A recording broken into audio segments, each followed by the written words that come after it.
Some MLB news finally in here. The New York Mets signed James McCann, the catcher who was on the Chicago White Sox last season. And McCann here, he gets a 4-year, $40 million deal. And McCann, he cashed in after having 2 decent seasons now as McCann. And the Mets, they upgraded catcher here. They get McCann. Wilson Ramos, he's a free agent this season. And Ramos, he didn't have a great season last year with the Mets. And McCann, will he help fantasy teams this year? I think he will. Last year was his best season pretty much as a pro for McCann. 2020 season, in 97 at-bats, he had 7 homers, 15 RBIs, a stolen base, 30 strikeouts, a 289 average, and 360 on base.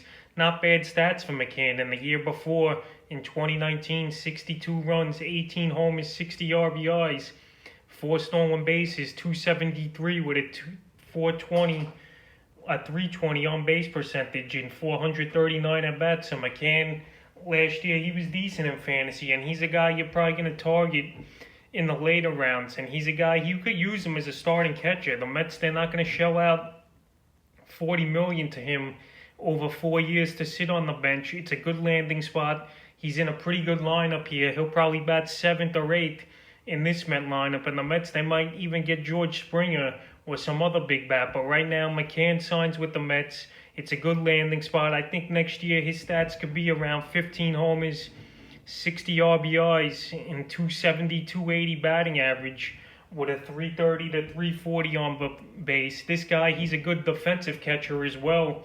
So he brings a little bit of everything to the Mets. And for fantasy baseball, you'll target him in the later rounds, like I said, from the 17th to the 23rd rounds in your leagues. He's a guy you can definitely wait and get, and we'll see what he could do. So James McCann signs with the Mets. He gets a big contract at 31 years old, 4 years, $40 million deal, and we'll see who else signs in the upcoming days and weeks around the league.